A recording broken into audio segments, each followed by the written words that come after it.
今天我们专门找一阳光灿烂的日子，介绍一个适合拍摄大光比的机器。如果您现在拍摄视频，而且预算充足，打算入手 A7S3，但是到处都缺货，这里正好有一台现货的 FX6，您要不要考虑一下？一个卖5700刀，一个卖9500刀，多出这4000刀，小2万人民币，能够得到什么？欢迎收看《采风摄影生活杂志》，我是大马猫本。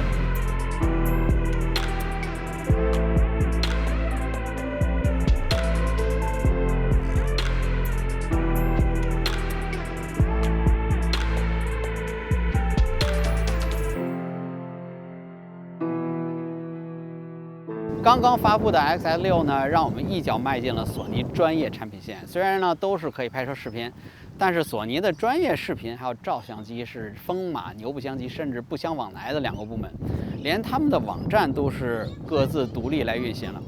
这点呢显出索尼在广播电视行业的孤独还有骄傲。FX6 是专业产品线下面的手持摄录一体机，也是 Cineline 里边最入门的一款全画幅机型。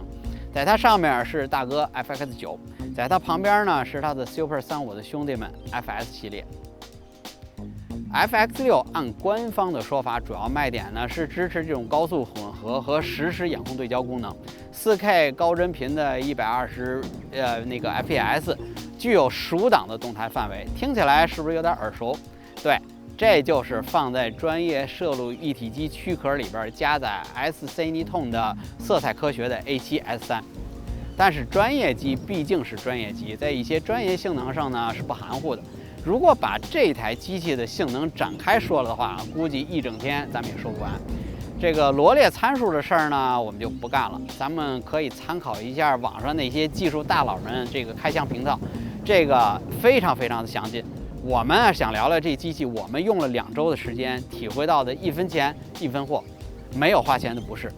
其实呢，多出这些七七八八的功能啊，有些是我们一辈子都用得上，也有呢让我们用过之后爱不释手，就再也离不开的功能。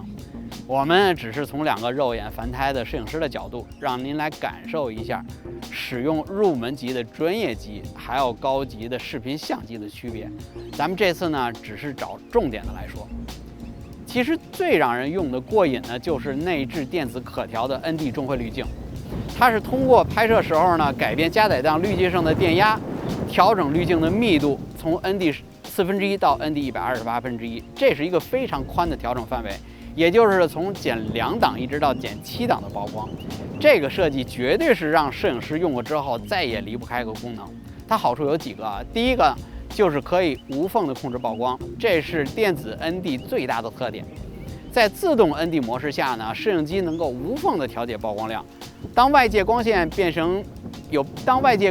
变化的时候呢，摄影师可以用固定的快门速度维持相同的光圈设置，也就是相同的景深，仅靠摄影机自动改变 ND 滤镜的明暗来保持相机的曝光量。像这种屋里拍完屋外拍的环境，不怕，拎起来就走，连光圈、快门、ISO 都不用换，这是在之前完全不可想象的。第二一个呢，就是节省时间、节省成本，让摄影师在使用镜头的时候呢有更多的选择。传统的前组 ND 滤镜呢，需要装在镜头前边，操作复杂，拧上拧下不说，而且每次还要根据环境光线手动调整，找到你最适合的一个滤镜的密度。而且呢，你需要给每一支镜头配上不同口径的滤镜。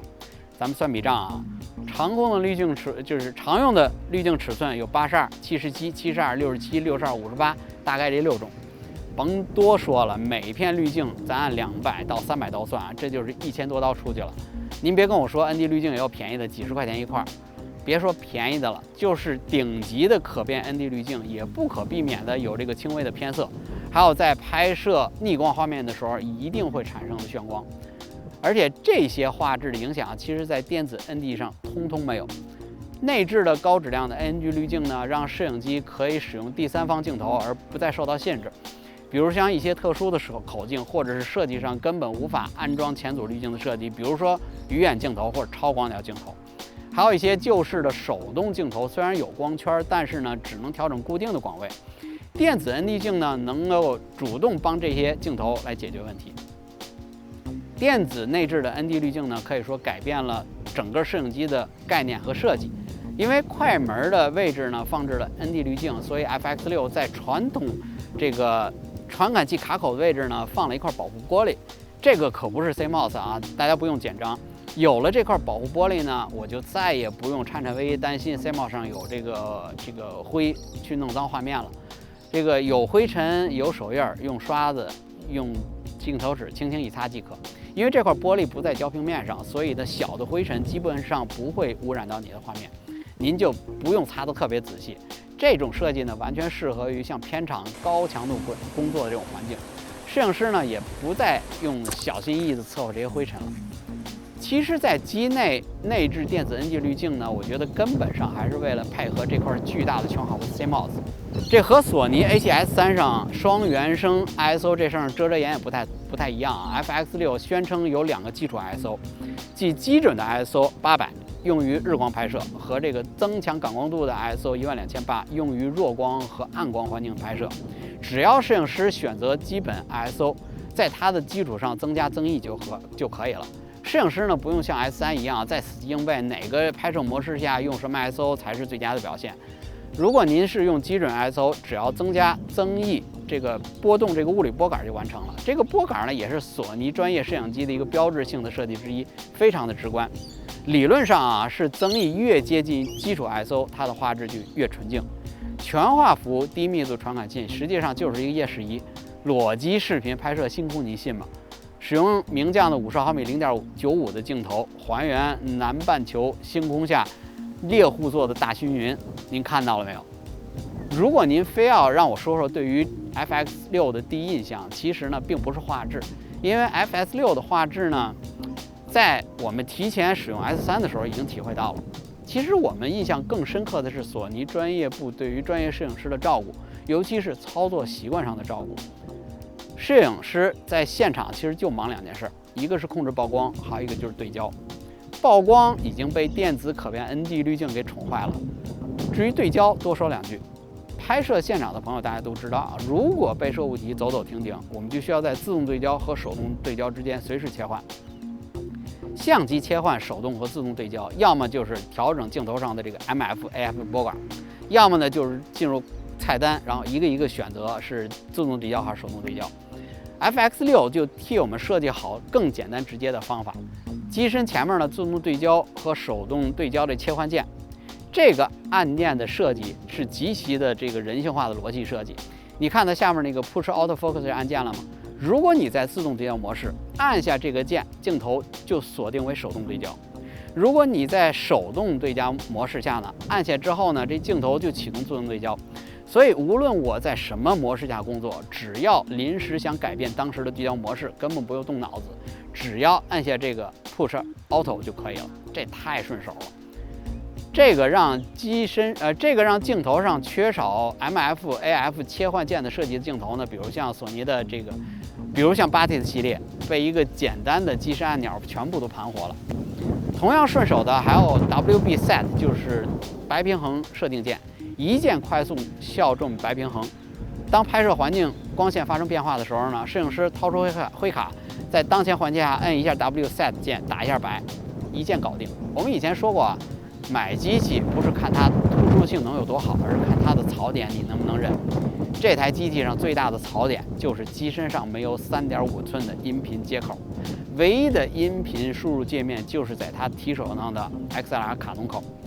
但只要您拆掉提手，准备上稳定器，那您算主动放弃了音频的输入功能，这样人就特别的抓狂。但是呢，我自己也有解决方法，就是外挂一个 Tascam DR10L 的录机就好，只是后期呢稍微清苦一点，要对音轨。其实啊，装上手柄以后呢，拍摄现场还是挺过瘾的，能给你的音轨全轨了，整6条，而且起步呢就是负90 dB， 任何麦克都可以推得动。除了性能上，多数吐槽是在于操作和人机界面上。其实这台机器呢，虽然有一身的按键，但是明显感觉它在定位上其实有一点点分裂的。如果你把它当成一台 ENG， 也就是电子新闻采集外拍的计时用机，它的体积小巧和操作轻便，但是呢，手柄上的自定义键又不够多，我还得依赖上机身上的这个按钮和触摸屏来改变设置。镜头这个解锁感呢又特别模糊，在操之过急的时候呢，特别容易拆装镜头不到位，远不如 Locking Mount 来的实在和安全。对了，原机那个能当成 EVF 用的遮光罩还特别容易掉，以至于我们这台机器当时就不知道掉在哪里，到现在我都不知道它长什么样。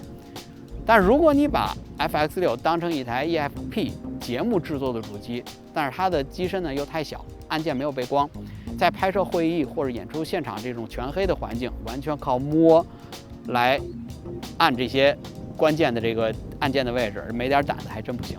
菜单的设计呢特别逗，按一下呢是快速菜单，按住后度2秒才是全菜单。我这人急性子，所以必须要牺牲一个自定义键，设定为全菜单。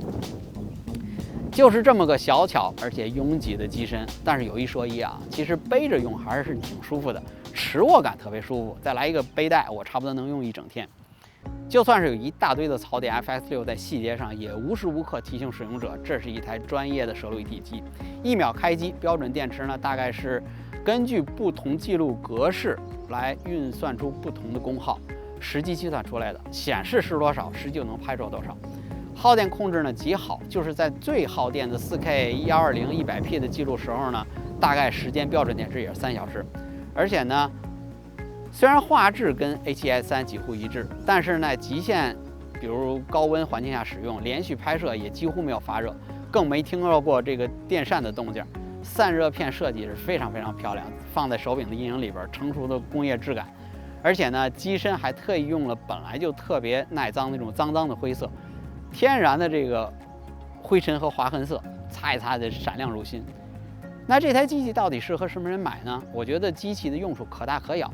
你拍电影、拍会议、做纪录片啊，如果你说用它做直播，是不是有点浪费了？你还真别这么说。A7S3 再牛，做直播，您打算让看这个 S-Log3 灰的画面吗 ？FX6 可以在机内加载 LUT， 就是可以在你拍摄时候预览成片的结果。也可以选择把 LUT 直接套用烧制好文件里边，让您既享受到 S-Log3 的动态，又能享受到 LUT 的经验。我就问问还有谁？以我的经验啊，广播级的机器比民用机呢还能多撑几年。如果您现在手里呢有急活需要干与其持币等待 S3 到货，不如先来一台 FX6 用起来。估计等 S3 到货的时候，您早就回本了。好了，今天就是从我们的感受呢说一下 FX6 这台机器就是我们一些这使用上的感受。然后呢，如果你有任何问题的话，可以在评论下边给我留言。感谢收看本期的节目，咱们下期再见。